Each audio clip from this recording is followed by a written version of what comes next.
Hey there, Sports History fans. Arnie Chapman here from the Sports History Network to share with you an awesome announcement. Now dig on this. 4 of our amazing podcasts have clinched spots in the final round of the Sports Podcast Awards, and we need your support to take home the trophy. First up, we've got Basketball History 101 driving the lane in the Best Basketball category. Then on deck, we've got Orville Mulligan Sports Writer. He's cracking up the competition in the Best Sports Comedy category. Marty's Illegal Stick is dominating the ice next in the Best Hockey category. And last but not least, we have Wrestling with Heels on powerbombing its way to victory in the Best Wrestling category. Now, again, we're counting on you to cast your vote and help out these incredible podcasters secure their well-deserved recognition. It's super easy. All you gotta do is head over to the dedicated landing page. That's at sportshistorynetwork.com/vote. Again, that's sportshistorynetwork.com/vote. Now, let's take another look at sports yesteryear with this episode brought to you by, of course, the Sports History Network.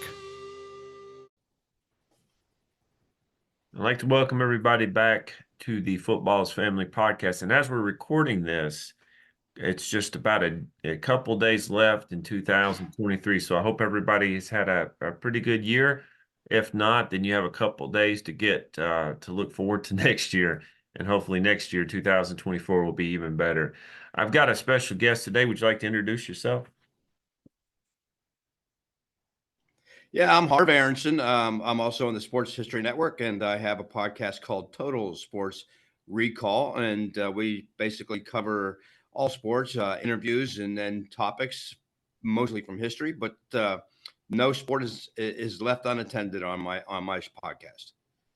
Well, Harv, I'm looking in the back, and I like to look in the back of people's houses on Zoom, their rooms on Zoom. And I noticed two things. I can't tell the one right over your right shoulder, but he has the picture of Muhammad Ali. I believe that's over. It's the punch where he's standing over, and I cannot remember the person he knocked out in that one. Sonny Liston. Sonny Liston. That's what. Yes, I remember that. It was Sonny Liston. Yep. And then you have the terrible towel. So, are you a Pittsburgh native? Absolutely. I was born and raised in Pittsburgh, and that terrible towel that you're looking at, that actually was given to me by a friend who was at one of the Super Bowls. So it's quite old, because that was one of the 1970s Super Bowls, but I've held on to it ever since. It is an original Myron Cope terrible towel. I actually have one of those as well. Maybe not a Super Bowl one, but I have one that if you look at it now, the lettering is falling off of it. It's what we call classic. When you get to be in your 40s, you're no longer old, you're classic. And I resent people who call us old. It's classic, please. Thank you. Well, if you're old, then I am much older, because I'll be 65 next year. Well, there you go. You're classic. Exactly. My father. And I was lucky. Go ahead. Yeah, go ahead. No, I was just going to say, I was lucky and fortunate enough to grow up in the 70s, which in Pittsburgh was one of the best eras to ever grow up in, because we had 4 Super Bowl champions, 2 World Series champions. It was quite a time. My father-in-law was a native Pennsylvanian, I believe, in the Pittsburgh area. He told me the city, but I don't know geography in Pennsylvania. But I have one from him, and actually over my shoulder right here, I have a Pittsburgh mini helmet, which doesn't fit into the rest of my helmets, which are better, maybe not Super Bowl better, but just look better. Not this year, especially. Not this year. These guys have made me sick. That's all I can say about that. Oh, no, Tennessee. Yeah. Hey, don't feel bad. Us Steelers fans are struggling right now, so hopefully we found a quarterback that'll do a little better than Kenny Pickett. So we'll find out tomorrow. You struggling? You got more than 5 wins? Don't tell me about struggling. No, Harv, tell me. Yeah, well, Jeremy, we lost 3 in a row that we should not have lost. I still think this season is going to come down to the Ravens and the 49ers, and it's not. Don't give the 49ers grief for what happened. The Ravens are the better team, but they'll probably meet again in the Super Bowl, and it'll probably be different. I agree. But tell me, Harv, about yourself and about you. You told me a little bit about your background in the 70s. And I remember seeing a picture recently with Terry Bradshaw, and I think it was Willie. My mind went blank. It's 8 o'clock in the morning here, and I'm not functioning. Willie Stargell. They're at a Yeah. they're at an iron or a steel mill. Is that correct? Yeah, well, Pittsburgh is obviously a steel city. And back in the day, we were the biggest producers of steel, and that industry kind of died in the 1980s. But yeah, we're known as the Steel Town. Basically, that is where our logo came from. Those three colors on the helmet represent the minerals and the materials that make up steel. So that's where that came from. And it's funny because the actual idea for that came from Cleveland, one of our biggest rivals, because Cleveland was also big in steel. So that's where Steel City came from. And yeah, you probably have seen that photograph. And it's basically where Pittsburgh got its original reputation is as the Steel City. When I was growing up, we had they were the NFL huddle or cuddles. I don't know if you remember them. They were the like artists or the cartoons representing the mascots. And I remember getting this giant quilt. I wish I still had it because it was awesome. But it had the logos on it and it had the cuddles. It was like the overgrown mascots. And I remember looking at it, I was like, who is this? The Steelers? Growing up, I didn't know we didn't have NFL in Tennessee. We didn't. And I asked my mom, it's like, do they steal stuff? She's like, no, Jeremy, they don't steal stuff. It's the steal. Oh, it's like, oh, That's okay. funny. Okay. Uh, we had Tennessee had the Volunteers. That was our closest thing to the NFL. When the Mhm. Titans came, Mhm. it's still not going to supplant the Volunteers because they've only been here for like Mhm. 25 years. You, on the other Sure. hand, have had the Steelers for several years. I mean, we're talking way back in the day. 1933. Yes, with the Roonies. 1933. With the Roonies, and Mhm. that became who you are. And it's funny to me, Harv, and I want to get to your show here in a minute, but I want to see if this is true. Sure. There's two distinct parts to Pennsylvania, the Philadelphia part and the Pittsburgh part. Two distinct worlds. One's a little bit more Correct. gritty than the other. Am I just imagining that, or is that something that's real? Well, yeah, we're on opposite ends of the state. So if you go all the way west, you're going to hit Pittsburgh. If you go all the way east, you're going to hit Philadelphia. And there's definitely a dislike between the two cities, and they're miles apart. It would take you 8 hours almost to get from one side to the other. And obviously, on the Philadelphia side, you got the Eagles fans, and our side, you've got the Steelers fans. And in between, it's a toss-up. Some will like the Eagles, so some will like the Steelers, like because Lancaster's in the middle of the state. Of course, you got Penn State in the middle, and then you've got University of Pittsburgh, and they used to be bitter rivals. That's neat to me. I didn't realize how big Pennsylvania was. Tennessee's about 6 or 7 Oh hours yeah. from tip to tip. I didn't realize it was that big. Mm-hmm. Is that Yeah. something that is still a huge rivalry up there, the Eagles and the Steelers? Yeah, I think they get along a little better now. I mean, they don't play each other that often. But the interesting thing is that many of your listeners may not know, Steeler fans will know it, but in 1943, because of the World War II shortage of players, the Philadelphia Eagles and Pittsburgh Steelers combined forces and for one season became the Steagles. The Eagles, And yeah. and they actually have shirts that you can buy that say Steagles on it. And they weren't a bad team either. They almost made the playoffs, actually. That again, that's hilarious to me. But you have to make do due to man shortage due to the war. You just do. Now Mm-hmm. tell us. I could talk about this for hours, but like I told you earlier, Zoom does not want me to do that. So tell me about your show. Okay, so Total Sports Recall. Originally, I'm a sports historian. I love history, sports history, and I'm a writer also, as well as being a podcaster. I minored in journalism in college. I've been writing since high school, so it's a long time. That's from 1975 since I've been writing sports, but I had started out with a YouTube channel, and it was Sports History Remembered. I was going to focus on sports history. And then my wife suggested, you should do a podcast. Everybody's doing podcasts. So I came up with the idea, but I wanted to change the name because I don't want to just do sports history. That's going to be the focus of it, but I want to cover other topics as well. My byline is with the Pittsburgh twist, because obviously we'll have Pittsburgh topics, and I also call it sports from a different angle. And what I mean by that is I don't want to just cover the major sports, football, baseball, basketball, hockey, etc. I want to cover any kind of sport I can find. So I actually have a guest coming on that went to school with me at Slippery Rock State College, then now Slippery Rock University, and he was a champion wrestler. He may be coming on. So we'll be covering a different array of topics. And then I just try to get interviews. And as you mentioned, Tennessee, Jeremy, actually one of my very first guests was a former Steelers punter, Craig Colquitt from Tennessee, University of Tennessee. Him and Dustin, still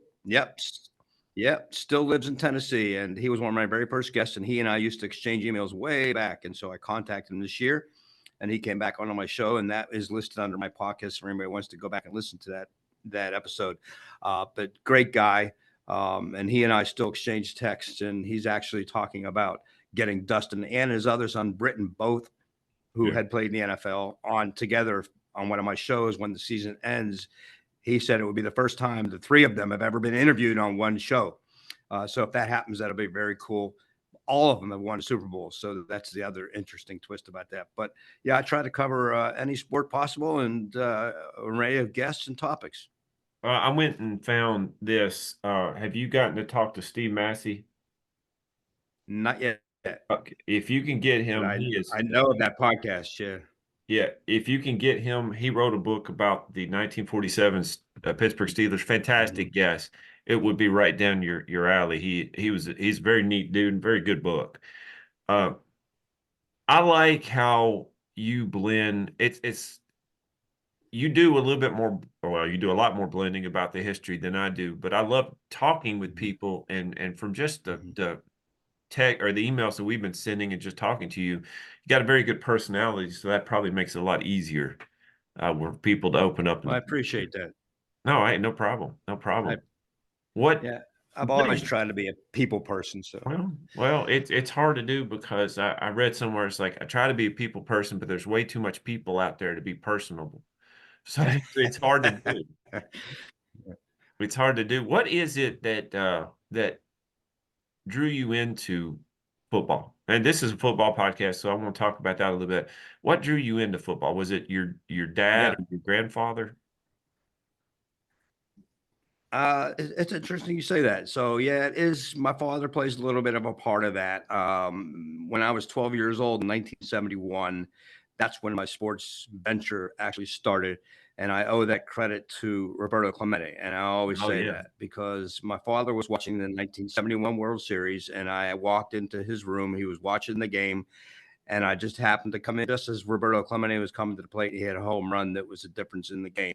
And then I was like, wow, this is great. And Roberto became my instant boyhood idol. Still my favorite player all time. And then the following year, I started watching the Steelers. And obviously 1972, as everybody knows, was the year of the Immaculate Reception. Franco Harris, because of the blackout rule back then, you weren't allowed to watch a game at your own city if it didn't sell out. That game did not sell out, so I had to listen to it on the radio. But ever since then, I've been following football and became obviously a Steelers and Pirates diehard. I watched the Penguins a little bit, but I got drawn into football that way. And I used to have my own website called Steelers Hotline. I would write about the Steelers. And here's a real interesting thing. I won't get into too much detail because it could be a longer story. But in 2001, it actually started in 95. Visa ran an award called the Visa Hall of Fans Award.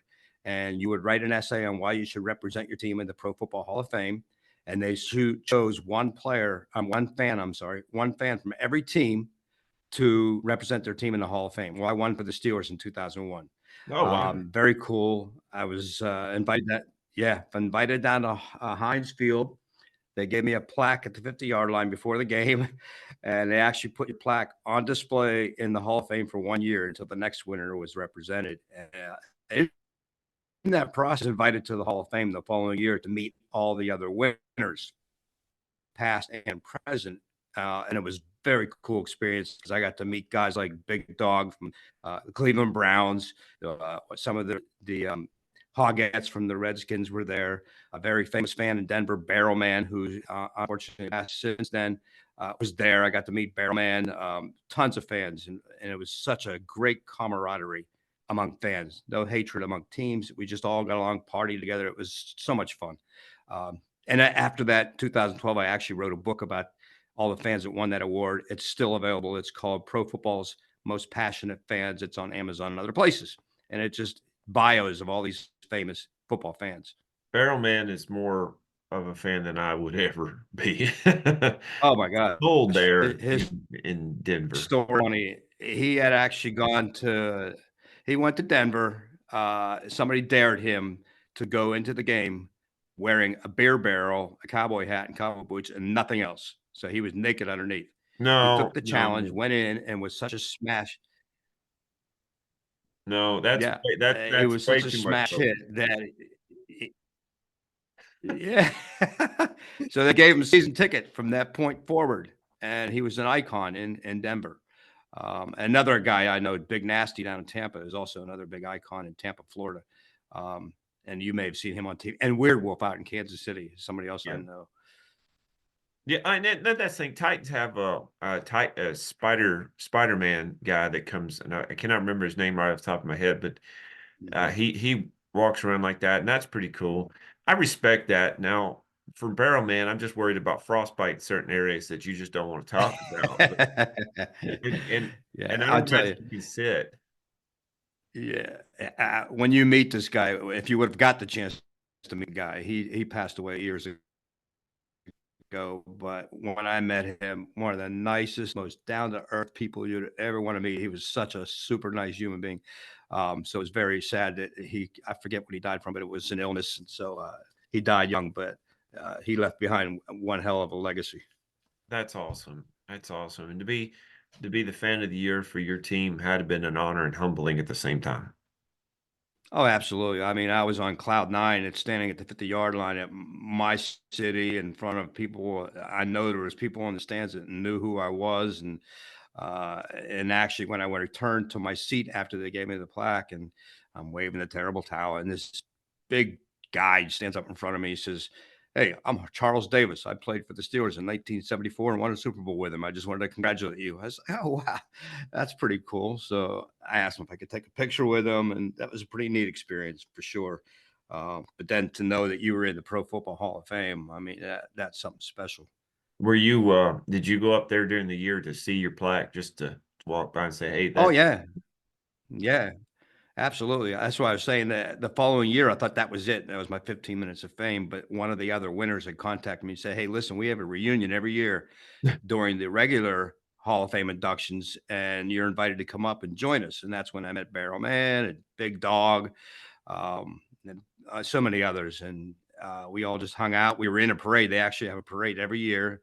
I believe they might even call it the 12th Man Parade. I can't remember, but it's called the Hoover Day Parade, and the Hall of Fame inductees are in that parade. And then we had a float for the fans, and we were in a parade. So it was a really cool experience.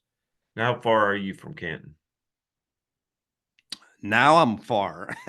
I'm in Jacksonville, Florida, so I'm way down south from Canton. But at the time, I was actually living in New York when I won the award, so it was not a far drive from New York to Pittsburgh. It's about 8 hours, so it did not take me long to get down there. But they gave me a field level seat. When I went out to get my plaque, Jerome Bettis was standing a few feet away from me. The president of PNC Bank is the one that presented the award. It was on the Jumbotron. It was really a memorable experience, one I can never forget. You you're talking about growing up in the 70s, watching it. You had the moment, probably the Immaculate Reception was the moment that kind of cemented your love of the Steelers in it. Oh, absolutely. Absolutely. And that's the thing that actually turned the Steelers around, because they had never made the playoffs up to that point. 1933 till 1972, they had never been in the playoffs. So that was our first entry, and that kind of kick-started our dynasty of the 70s. Steelers will always be considered one of the best teams of the 70s, if not all time. 4 Super Bowls in 6 years. Some of the greatest players ever to play the game. So many of them in the Hall of Fame. See, this is about the Steelers in the 70s that really get me. Your quarterback with Terry Bradshaw was not the greatest quarterback of all time. He was an amazing quarterback, but if you put him up, he's not up there with Dan Marino and John Elway and Tom Brady. He's not. But he fits so well with that team, and that I don't think any other quarterback would have been good for y'all. He fits so well with them. Well, I saw something on Twitter yesterday. Somebody put up there, he said, yeah, and I agree with you. He's not one of the greatest. I wouldn't even put him in the top 10. But when it comes down to clutch performances, playoffs and Super Bowls, somebody put something up on Twitter yesterday. His numbers for the 4 Super Bowls he won are incredible. His quarterback rating is like almost perfect. So many touchdowns, so many yards. When it came to the Super Bowl, he was one of the best ever. And that's what makes the difference to me. I'm not so much concerned about the numbers during the regular season. It's the clutch part. Like, he is clutch, like Tom Brady is clutch. And that says something. John Elway, one of my favorite players of all time, was not for the first little bit. He was in the last 2 Super Bowls. But Terry Bradshaw did it for 4 Super Bowls, and that's just amazing to me. And that to me shows the type of play that you grew up with, because you had. I mean, I'm looking at the drafts that y'all had from 1969 on to get where you are. Free agency was not a big deal, so it was all in-house. Mm-hmm. That tells you had an amazing coach, obviously, and then you had an amazing front office and an owner that stayed out of it. Mm-hmm. And Bill Nunn was one of our longtime Yes. scouts. They knew what they were doing, and they would find talent deep down into the draft. Not somebody was considered first, second rounders, but they would go deep into the 5th, 6th, 7th rounds and find talent down there. And then, of course, you have Donnie Shell, who's just recently put in the Hall of Fame, was not even drafted, and became one of the best safeties and special teams players ever. So Steelers had a knack for finding talent. And it was amazing that some of the players they came up with and how far down they dropped in the drafts that nobody else found them. And 1974 is obviously the greatest draft ever. It's hard to argue that one because you had John Stallworth, Lynn Swann, Mike Webster, and Jack Lambert all in one draft, all in the Hall of Fame. Crazy. You'll never see that again. Jack Lambert's one of the scariest human beings I've ever seen in my life. My favorite player. I was going to ask you who your favorite player was. Oh, absolutely. I mean, I have several favorites. He's right there at the top of the list. Hines Ward is another one of my favorites. He was a throwback, and unfortunately, he did not get voted into the Hall of Fame this year. He's getting screwed, I think, on that deal because he belongs there. I heard somebody saying something about yesterday about numbers. He doesn't have the numbers, and he's only known as a blocker. But that's not true. He holds many Pittsburgh Steelers receiving records, and my argument is always, if Lynn Swann and John Stallworth in the Hall of Fame, they may have won more Super Bowls than Hines, but Hines has the better numbers. He belongs there. Yeah. Great player. I looked at John Stallworth. To me, is not the issue. He, to me, was a better all-around receiver than Lynn Swann. Lynn Swann was very highlight driven. Although he was a good receiver, I'm not saying he wasn't. But if you're going by pure numbers, Hines Ward, hands down. It's a different league to get it. I always love to tell everybody, go back to YouTube and Google Hines Ward, Keith Rivers. And this is where Hines came up with a saying, you have to have your head on a swivel, because Keith Rivers was running a play and wasn't watching, and Hines Ward just absolutely blasted him into the next world, broke his jaw. One of the hardest hits you'll ever see. But that's the way Hines Ward played the game, and that's why I loved him, because he was just played hard, blocked hard, always smiling. You won't find a guy that smiled as much as Hines Ward. I was telling my daughter about Ed McCaffrey. I remember Ed McCaffrey. Of course, he originally played for the Giants, but then he made his name with the Broncos. Was not the flashiest receiver, was one of the better receivers I've ever seen. But he hit with a force of a blunt object. To me, the closest connection that I could find, or closest, the comparison, is Hines Ward. If you have a receiver who is Yeah. undersized, Hines Ward was not a big guy, is not a big guy, but who could hit like that, good night. Nope.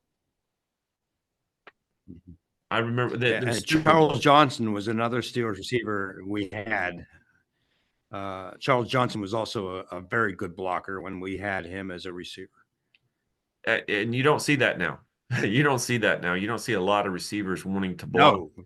No. There are some. There are Mhm. some. But if you don't sell out for the run anymore, you don't. And we had a couple of receivers here in Tennessee that would do that, but it's not very. Harv, I'm getting to the point where like I told you, Zoom is telling me. Let me ask you a couple of Sure. questions real quick. Okay, number one, where can we find you on Mhm. Twitter or on podcasting? Okay. I appreciate you allowing me to do that. You can go to any one of the main podcast outlets: Spotify, iHeartRadio, Apple Music, Amazon Music, Apple Podcasts, and of course I launched from Captivate. Any one of those, you can find my podcasts. They're all there. I've done 15 interviews, so they're all listed. Terry Hanratty was on my show, Craig Colquitt, among many others. And it's On Twitter, fantastic, by the way. my Fantastic. Twitter handle, yeah, and they are a lot of fun to talk to. My Twitter handle is at TSR Harv 59. It's TSRHARV 59. And of course, I've got all my podcasts on my YouTube channel, among other videos I put together. And you can just go to YouTube and search for Total Sports Recall. And then I have a website, totalsportsrecall.com. And anybody that wants to reach me by email can do so at totalsportsrecall@gmail.com. If you would send me that, I will put them all in the show notes. Absolutely. I will do that, and if you can send me that as soon as you can, I'll put them in the show notes today, and they will be out. Harv, your podcast is down to earth, and I really appreciate that. You're a genuine guy. You're a very neat guy to talk to and to communicate. Very patient, because I think it took us maybe 3 or 4 weeks to get together, but life happens. Like I said, you're a neat guy, and I'm glad that you are part of our network here, and I'm glad that you're on the show. I appreciate all those kind words, and I love being part of Sports History Network. I've only been doing the podcast since September.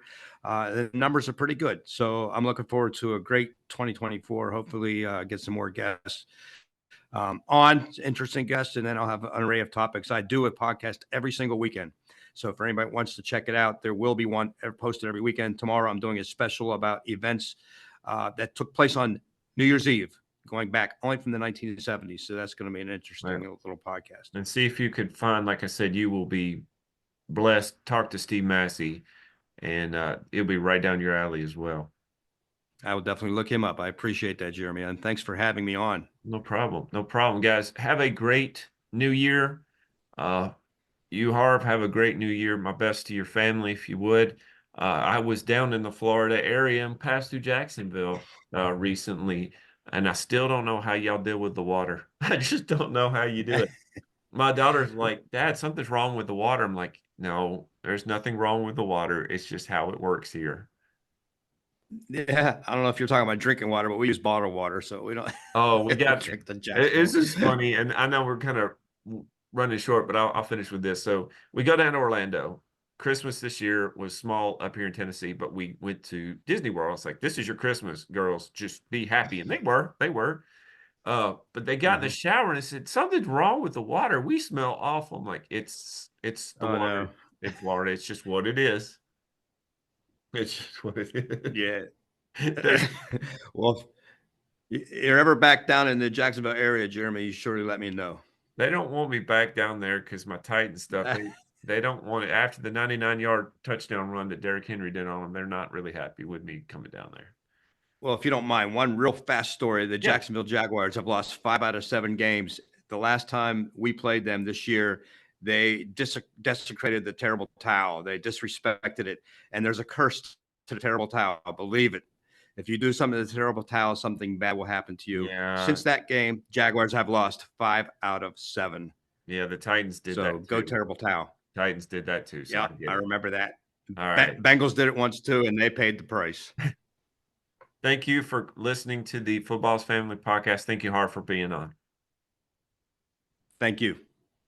Hey there, sports history fan. This is Arnie Chapman, aka the Football History Dude, and I wanted to thank you for stopping by to listen to another episode here on the Sports History Network. Our podcasters are passionate about uncovering and sharing sports stories from yesteryear. And if you didn't know it already, we have over 30 shows across the network covering all sorts of sports history topics. In fact, here's a glimpse into one of our awesome podcasts here on the network. The Pigskin Tales podcast is all about the lesser-known pro football players. Yes, there are stories about the ones we know, like Brad Tarkenton and Harold Red Grange. But have you ever heard of Ernie Nevers? How about Dave Osborne or even Grady Alderman? These men created their own path to the NFL. How did they do it? Listen to the Pigskin Tales podcast, now streaming on your favorite music platform. Go to pigskintales.com. How about that? I bet you're super hyped to go listen to that new podcast, right?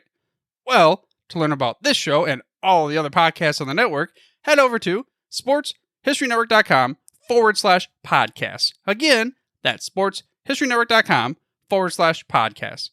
Head over there today to find your next favorite sports history podcast.